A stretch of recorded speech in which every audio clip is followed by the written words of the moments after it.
pot activist. Hey, everybody. Hey, everybody. Welcome to yet another episode of The Grow Show. The Who Grow would Show. have ever thought? Yes. I'm here today because our beloved brother David Malmo-Levine has been released from prison, and we're here to have him back. Yay! Welcome back. Nice Thank to you. see you. Thank you for having me back. You've been away 4 months now. Been away 4 months, and I tell you, prison is nothing like they depict in the brochures.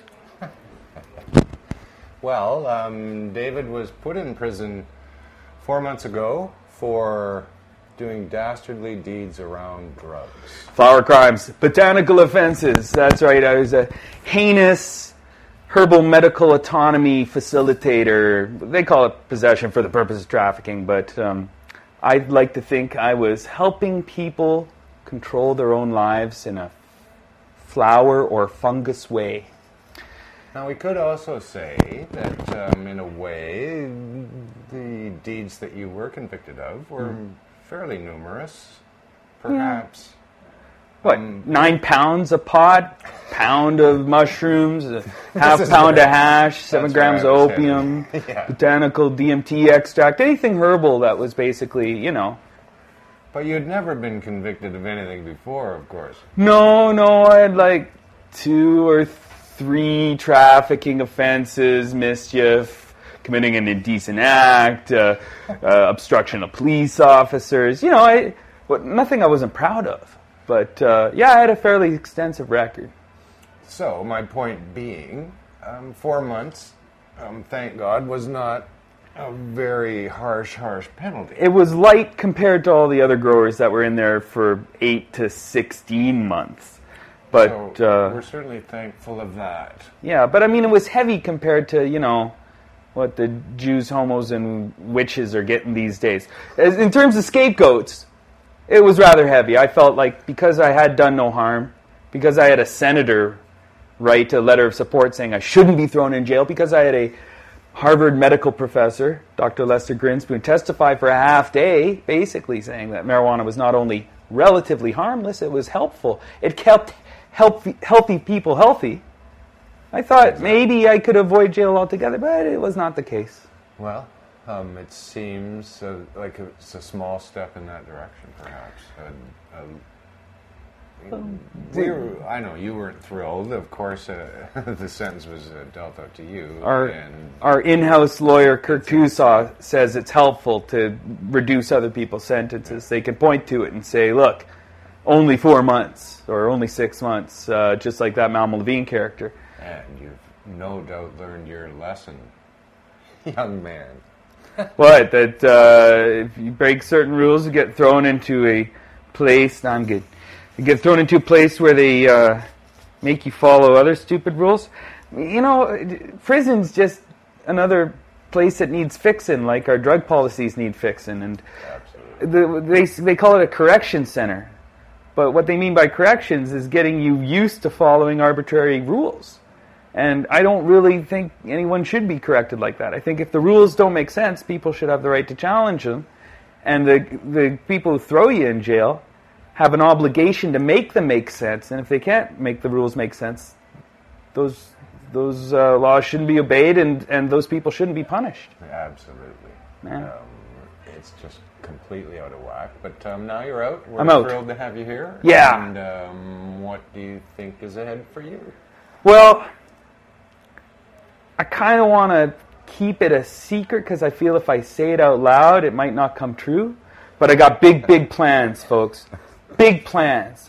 I'm going to take a month or two just to get my health back. Prison's it's not a healthcare system, let me tell you that. Not to be recommended for sick people.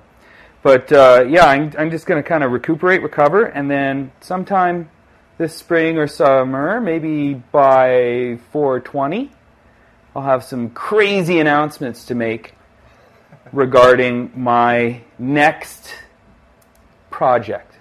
Wow. I am very excited now. Yeah. Well, Can't wait. Try to keep it under your lid, man.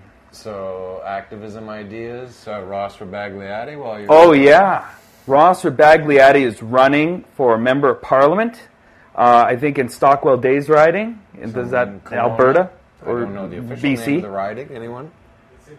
It's in BC. Oh, it's in BC in Kelowna. Kelowna, excellent. So anybody who lives in Kelowna or near there, help Ross Rebagliati get elected. We don't want Stockwell Day in there anymore. We want a championships snow gold medal snowboarder and proud cannabis aficionado. That's right. Representing us in the Liberal Party so we can get away from this Keith Martin decrim bullshit and go straight to full-on Big L, menus on the table legalization, which is, I think, what Ross Rebagliati wants. He is a proponent of that. Yes. For anybody out there who doesn't know who Ross Rebagliati is, he was the guy who won the gold medal in Tokyo. Nagano. In 1998 or something like that. And had the medal taken away from him for a time because he tested positive. Our people are being persecuted. No. When did that start? Yeah, well, Chris Bennett just walked in. He could give you a precise date. What was it? When was Moses around? Years ago. Yeah, Garden of Eden, then on. Yeah, so around 2000 BC, right?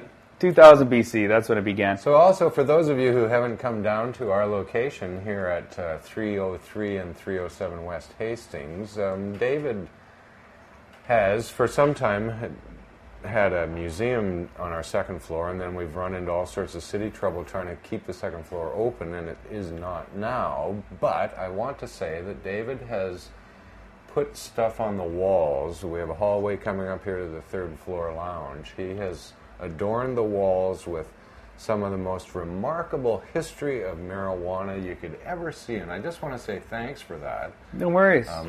I see people all the time lingering on the stairs, picking up a piece of information.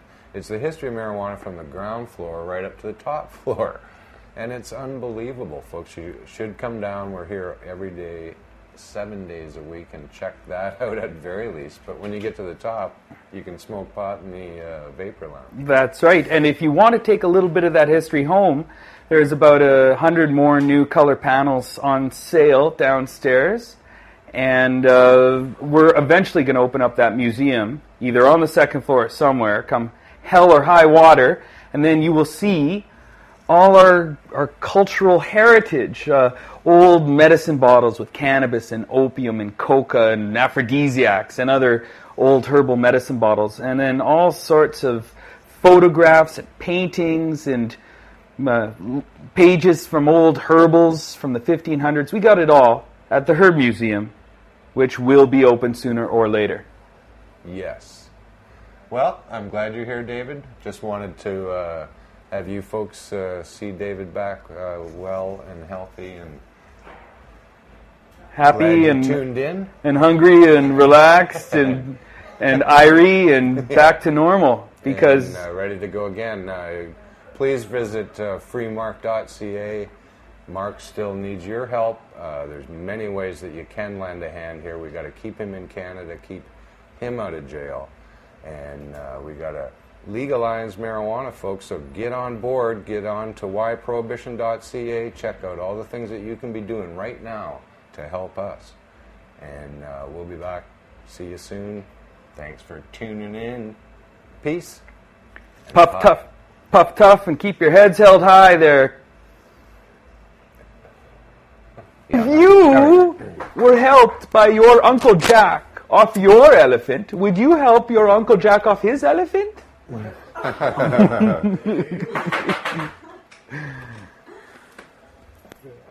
If you wouldn't, what sort of person are you? And if you would, what sort of person are you?